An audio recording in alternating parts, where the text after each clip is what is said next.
Kraft presents The Great Gildersleeve. The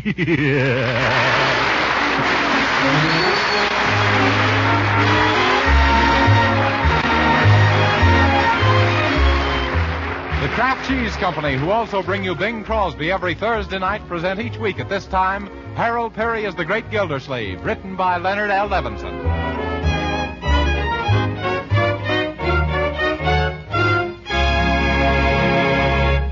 And now let's visit our friend, the Great Gildersleeve. Tonight we find him celebrating the first of the month in his customary fashion, paying bills, counting out Bertie's salary, and making allowances for Marjorie and Leroy.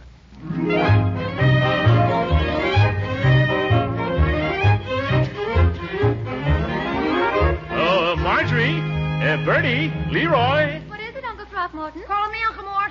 Yes, here I am, Mr. Gildersleeve. Well, such promptness. I'll bet you know what's on my mind. I do. This is the first of the month, and it's pay night for me. Yeah, pay night. That's right. How did you remember? Because I got 4 or 5 installment gentlemen who won't let me forget. Yeah.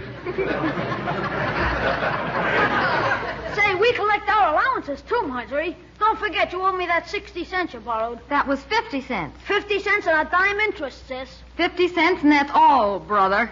Gee, I was counting on that extra dough. Leroy, you're not in the hock again, are you? Why, Uncle Mort, I don't know what you mean. Oh, you know, in the red. Oh, that's me you thinking of, Mr. Gildersleeve. Huh? I'm so deep in the red, my friends have quit calling me Bertie. I'm now known as Robin. Yeah.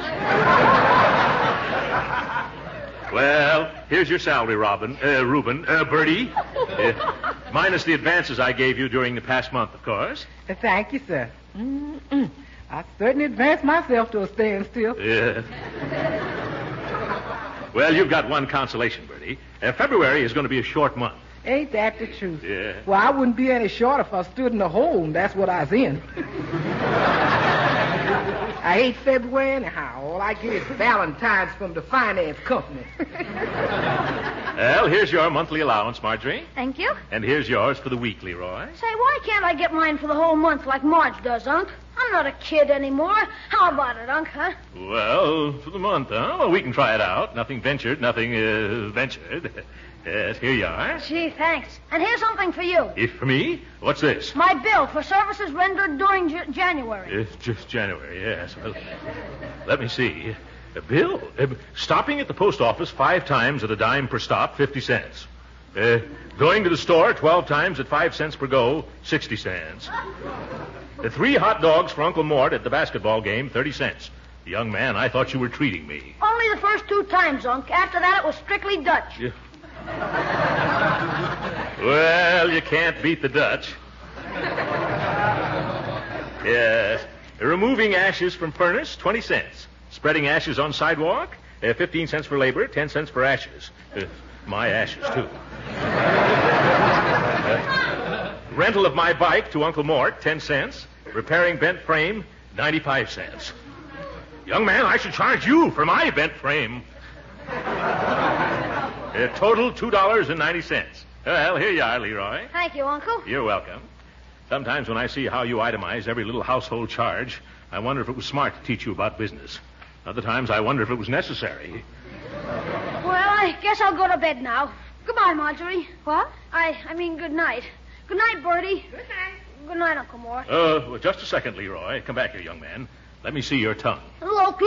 Yes. Oh, seems all right. Are you feeling well? Oh, yeah, sure, swell.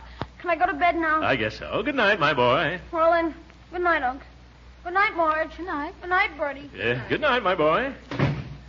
What's the trouble, Uncle Mort? Is that clock right? Yes. Something's wrong, either with the clock or Leroy. This is the first time in a year that he's gone to bed when he was supposed to without any arguments. I tell you, Marjorie, I don't like it.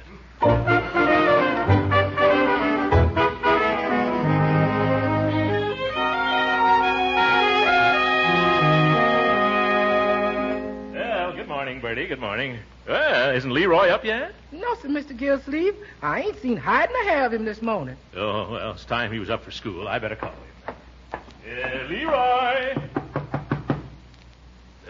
That's funny. Still asleep, the little rascal. Hey, come on, Leroy, get out of the hay before... where is he? Ooh, a note to Uncle Mort.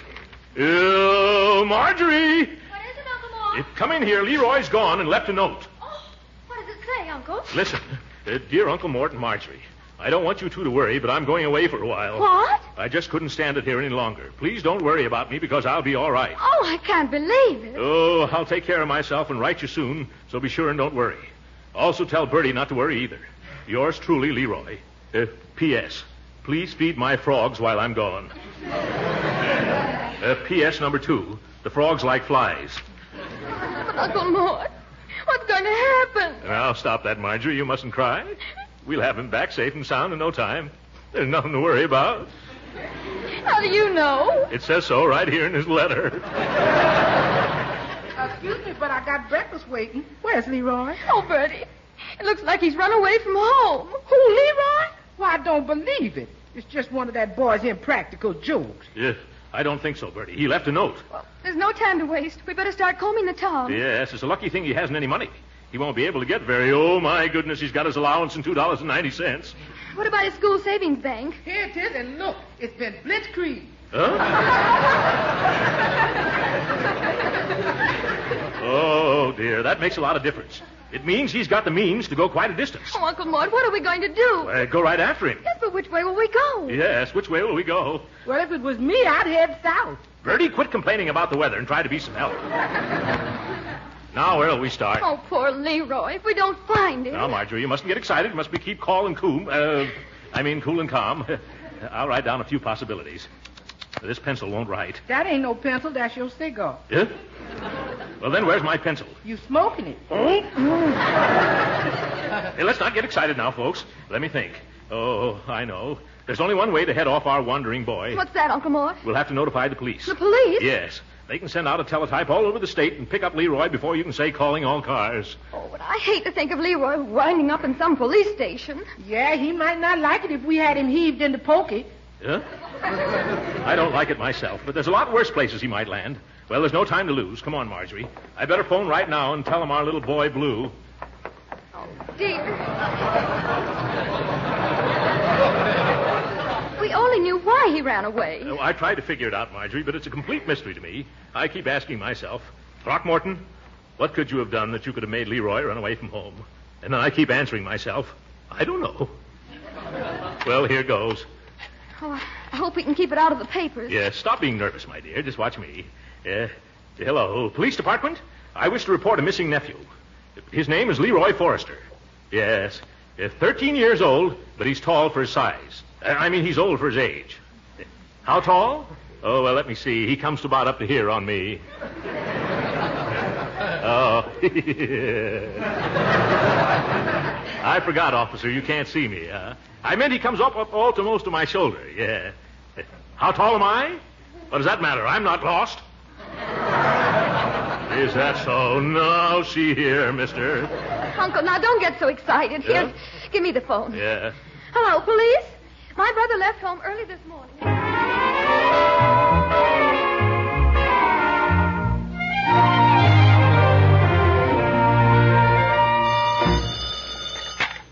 Hello?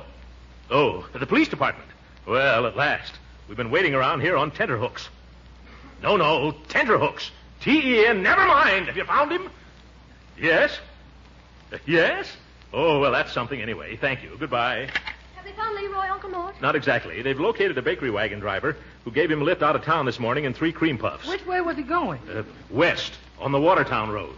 In fact, Leroy told the man he was headed for Watertown. Then come on, Uncle Mort. That's where we're going. Yes. Maybe we can even find him before the police pick him up. Bertie, you stay here and answer the telephone in case the police or Leroy should call. Yes, and I'll keep my ear glued to the bell, and you keep your eyes glued to the road. Yeah. Now, take your time, Uncle Mort.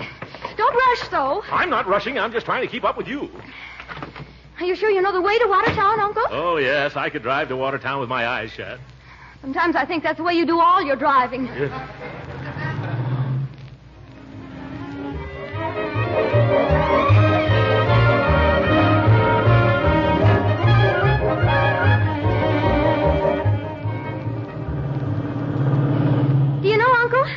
Longest shortcut I've ever traveled on. You're right, Marjorie. And the next time you hear your Uncle Mort say I know a shortcut, please tap me on the skull with the nearest hammer. Oh, it isn't your fault. You were only trying to save time getting to Leroy.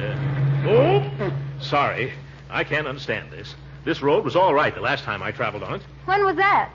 Let me see. It was the year I bought my Moon Roadster. Well, no wonder the road's bad. Must be 15 years since my Moon came over this mountain.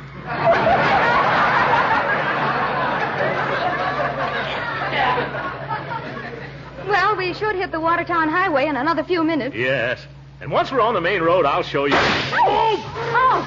Oh, great jumping jeeps. Flat tire. Oh, dear, look at that. A blowout. My last good tire, too. Will I remember Pearl Harbor?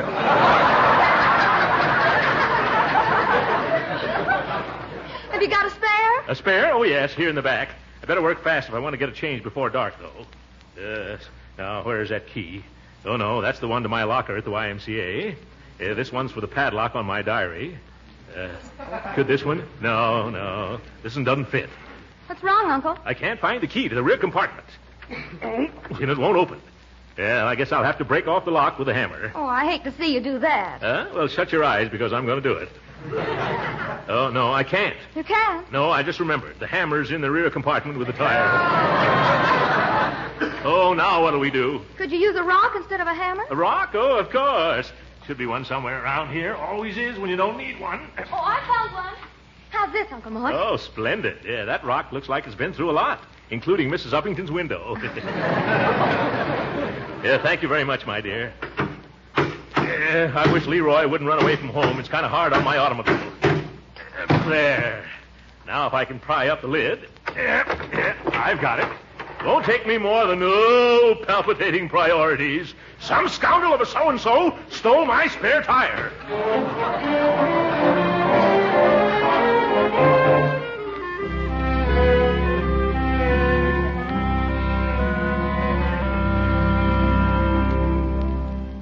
Hello. Is this Slim's garage in Jacksonburg? Yeah, this is Slim speaking. Oh, well, my name is Gildersleeve, Slim. I'm calling from, Marjorie. What's the name of this place? Joe Hogg's Hot Dogs. And good, too. If from Joe's Hot Dogs Good. I mean, Hogg's place on the Watertown Road. Yeah, I know where you are. What's your trouble? I had a blowout about 2 miles back on the shortcut from Summerfield. They told me here you might be able to fix me up with a used tire in the tube. What size tire do you use? 7 by 15. Those are scarce, brother. Haven't you got one? No, I might be able to get you one somewhere here in Jacksonburg, but not till tomorrow. Oh, tomorrow. That means I'll have to get somebody to drive me to Watertown tonight. What'll I do about my car? I'll send out and have it towed in here and try and get your tire in the morning.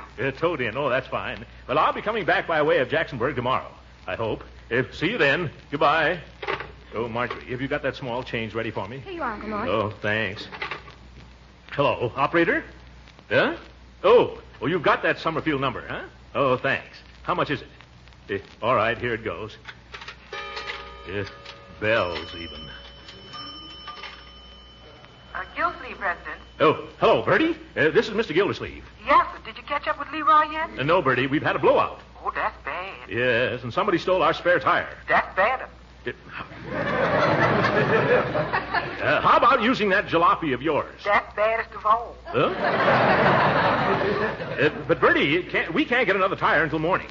Couldn't you drive out here so we could continue to Watertown in that little car of yours? Well, that's purely problematical. But I'm willing to take a chance. It appeals to my sporting instincts.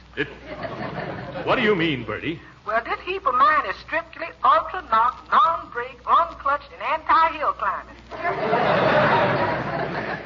Well, take it easy, Bertie, but hurry up. Okay. Where are you? We're at a hot dog stand called Hogg's Inn. About 10 miles this side of Jacksonburg. I'll be there fast as I can. Oh, come to think about it, I know a shortcut. Good. No. Not the shortcut. Go the long way around. It's much quicker.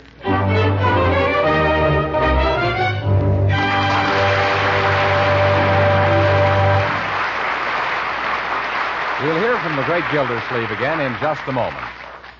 But first, I'm sure you mothers and housewives realize that you have a defense job, too. Yes, it's to serve your families plenty of good-tasting, nourishing food. Food that builds your family's muscle and morale. Well, Parquet margarine, the delicious modern margarine made by Kraft, can be a big help to you in doing that job. You see, Parquet margarine is so downright delicious, it adds delicate extra flavor to all kinds of foods. Yes, serve it generously at the table. Use it in baking, It's a genuine flavor shortening. Use it as a seasoning for hot vegetables, for pan frying, too. You'll find Parquet margarine's delightful flavor gives real lift to all your meals. What's more, Parquet margarine itself is so wonderfully good for your family. Parquet is a nourishing and wholesome energy food, and every pound contains 9,000 units of important vitamin A. So tomorrow, add delicious, economical Parquet margarine to your shopping list. Remember, it's Parquet, Parkay, the margarine that's made by Kraft.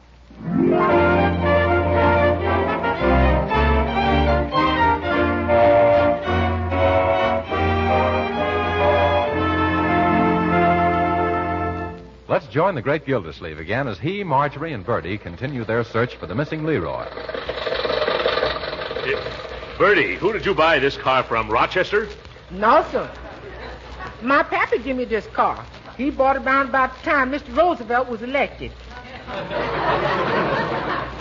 bet it was Teddy Roosevelt. Yeah, I wouldn't doubt that, Marjorie. It certainly is a rough rider. Please don't drive so fast. Please don't drive so fast, Mr. Gildersleeve. When you goes over 30 miles an hour, the windshield has a tendency to slip down into the driver's lap. Well, what does it do at 40? It don't do 40. And don't blow the horn, because that blows the lights. Yeah.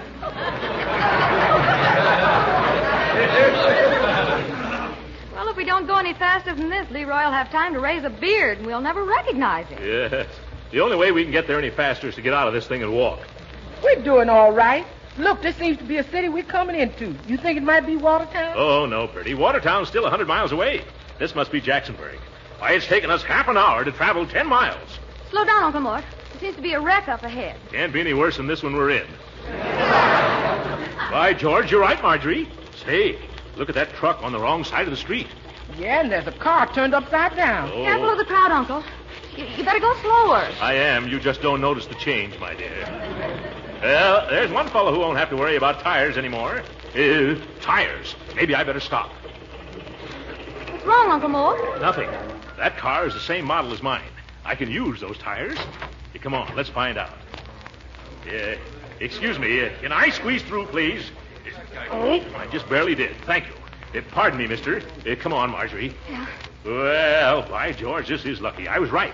Those tires are 7 by 15. They are? Yes. The rest of the car's so badly smashed up, I'll bet the owner will sell me one or two. Well, you better find him quick. That tow car might haul it away any minute. The tow car? Oh, yes. I wonder who the owner is. No, it was all the truck driver's fault. You don't have to take my word for it. Look at the skid marks. Huh? Yeah. Oh, say, that must be the owner, Marjorie. Now, you two wait here. This is my golden opportunity. Uh-huh. Well, it always makes my blood water when I think of it. A big truck like that zooming down a hill. Excuse me, sir. But could I talk privately to you for a moment? Oh, me? Yeah. Sure. Come on over here. Oh, thanks very much. Now, what is it, friend? Look, mister, your car's wrecked. But, the only thing worth salvaging are a couple of the tires. But... I need tires like that. But... You undoubtedly need money. Yeah, but... How much do you want for the two best tires? Oh, me? Yes, you, brother. How about $15 for the pair of them? Now, wait a minute. Yeah. Yeah, all right. That was just a feeler, Bud. $20? $20, huh? What's the most you'll pay? $25, but $30 is positively as high as I'll go. Okay, give me the 30. Well, all right, here you are. 10, 20, 25, 30. Now, suppose you take them off. I want the right front and the left rear. No. They're your tires now. You take them off. Huh? I got a phone call to make. So long, mister, and thanks. You're welcome, indeed. Oh, Marjorie, Bertie. Yes, Uncle Mort? I made a deal with the owner of that wreck for 2 tires. We'll take them to Slim's garage and put them on my car. Okay, I'll get the tire tools out of my car. Yeah, come on, Marjorie. I want to show you what I bought. Excuse me, young man. Pardon me, sir. Aren't we lucky to find a wreck with the right-sized tires, Uncle Mort? Yes. Well, here they are. Not exactly new, but worth their weight in sugar these days. Here you is, Mr. Gildersleeve. Now, be careful and don't break this wrench. Yeah, I won't. Because it's a very important tool. I not only uses it to change tires, but also as the final and conclusive argument in traffic disputes. Ooh. Yeah, I understand. I never took a tire off a car that was upside down before, though. This one's a little tough. Hold the wheel, Bertie. You hold the wheel and I'll unscrew the lug. Oh, well, all right.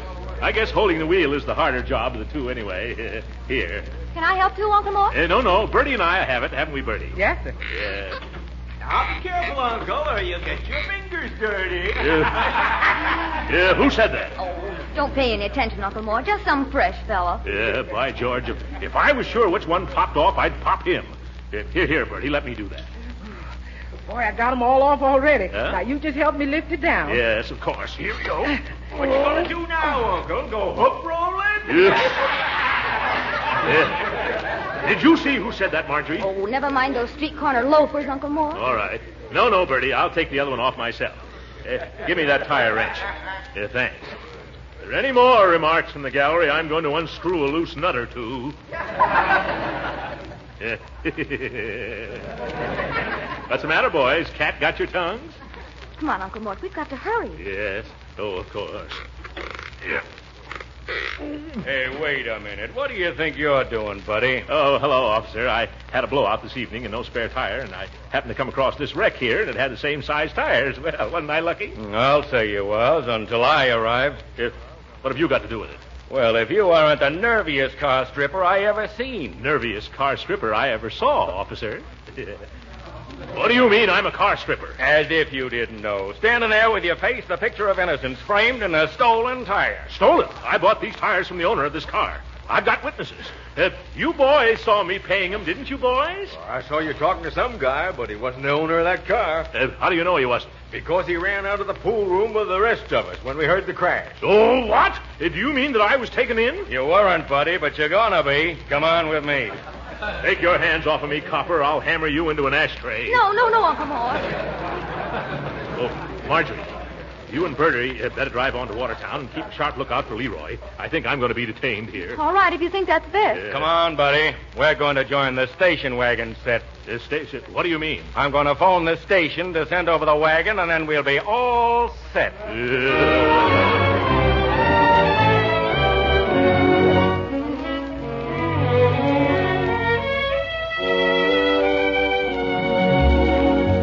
Innocent as a child, eh? I suppose you were just using those tires as teething rings. Yes. Sergeant, I bought those 2 tires. I paid for them. What's the use of trying to convince a numbskulled, fuzzy-brained flatfoot? Are you insinuating that I'm a flatfoot? If the shoe fits, wear it. I don't want to hang around this crook's coop any longer. I want some action. Okay, you're going to get it. For tonight, I'm going to put you in a nice room where no nasty tires can come in and run off with you. You mean in the cell? Well, all our cells are full. I'm putting you in a detention room. What's the difference between that and a cell? We put curtains over the bars. You can't do this to me. Who do you think I am, a common criminal? Yes. Now, shut up. What's your name? My name. What's my... Oh, yeah. Let me see. M-E-C. Huh? Last name S-E-E. Huh? Oh, yes, that's right. Dumbbell. Lem E.C., yeah. The E stands for Elmer. Okay, C. Okay, C. Yeah? Put C in the detention room. Okay. And you, mister? C is the name. Don't think you're fooling anybody giving me a phony name like Lemmy C. Huh? I know it's an alias. Now run along. This way, buddy. Come on. Oh, We're just sticking you in here till you decide to come clean with us. I have come clean. And by George, before I'm through with you, you're going to be washed up. In you go. Hey, kid, you got company. Hello, young man. Leroy. Uncle Mort. Gee, I'm glad to see you here. I'm glad to see you, too, my boy, but not here. Boy, you must have had a lot of pull with the police to get in to visit me. Oh, I forgot you were the one who told them to pick me up. Yes, Leroy. We just couldn't let you run away from home like that. And this was the quickest way to get in touch with you. Well, let's get out of here and go home. Yes, let's get out of here. Oh, Leroy. I'm afraid we can't do that for a little while. Well, why not, Uncle? I'll explain later. Meanwhile, young man, I want you to tell me why you ran away from home. Oh, gee, Uncle Mort. All I was going to do was enlist in the Navy. You in the Navy? Leroy, you're just 13 years old. Well, sure, but I'm awfully big for my age. Yeah. And if I went to Watertown or someplace where nobody knows me, I bet I could get in. But why? In your note, you said you couldn't stand it any longer. Were you unhappy at home, Leroy? No, it's just that I can't stand around doing nothing while our country's at war. I want to do my share. Well, that's a wonderful spirit, my boy. It makes me proud of you. But Uncle Sam can't use boys your age in the Navy. Oh, but I can work hard. I want to be in there. Oh, you just don't understand. I do understand, my boy. You think it's easy for me to watch younger men go off to fight our battles while I have to stay behind? Here we are. You're too young and I'm too old. But we each have a job to do. Every one of us. From the president to the boy in the school, Leroy. But, gee, Uncle Mort, right now school seems awfully trivial. Leroy, it's the millions of trivial things, well done, that's going to win this war for us. Like the farmer who grows more food, and the factory hand who produces more equipment, and the housewife who makes everything go a little farther. Even the children who gather up waste paper and scrap iron. And all of us who buy bonds and contribute our time and money and prayers and inspiration. We're all in the Army, Leroy. The Army that stands back of our soldiers and our sailors and our flyers. And the better we do our job, the sooner they're going to finish theirs.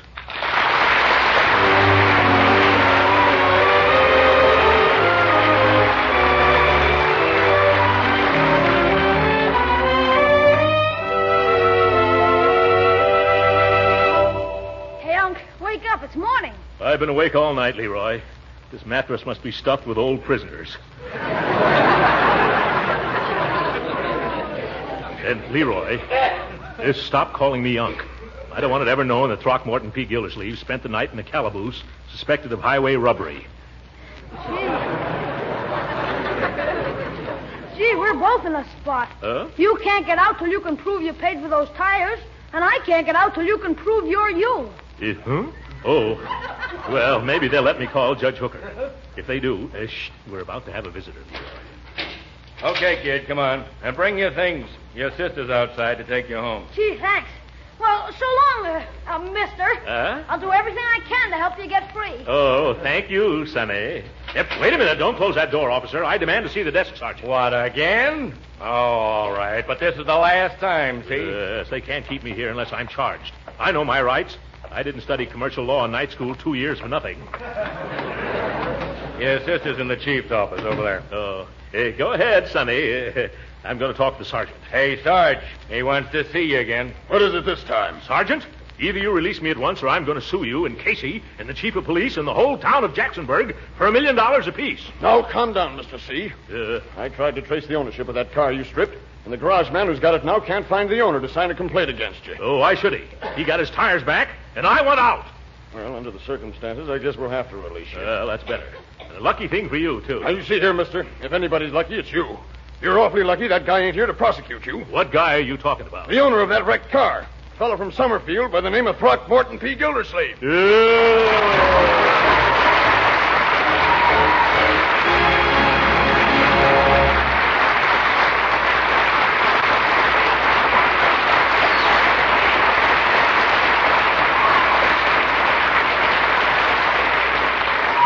The Great Gildersleeve will be with us again in a few minutes. But right now, I suppose some of you used margarine in the last war.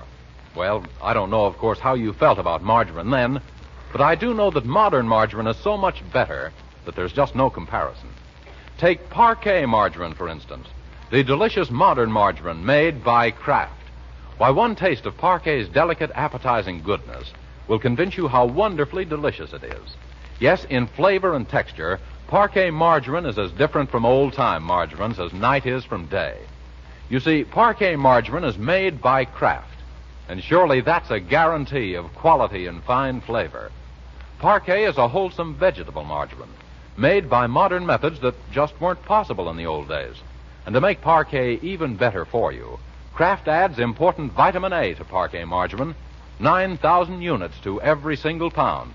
So find out tomorrow how good modern margarine can be by trying delicious Parquet margarine made by Kraft. Serve it at the table, use it for cooking too, but be sure to ask your dealer for Parquet, P-A-R-K-A-Y. It's the margarine made by Kraft.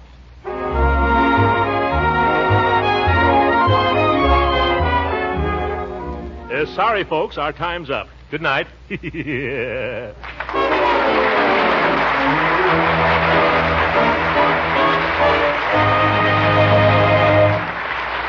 Original music heard on this program was composed and conducted by William Randolph. This is Jim Bannon speaking for the Kraft Cheese Company and inviting you to be with us again next week at the same time for the further adventures of the Great Gildersleeve. This program came to you from Hollywood. This is the National Broadcasting Company.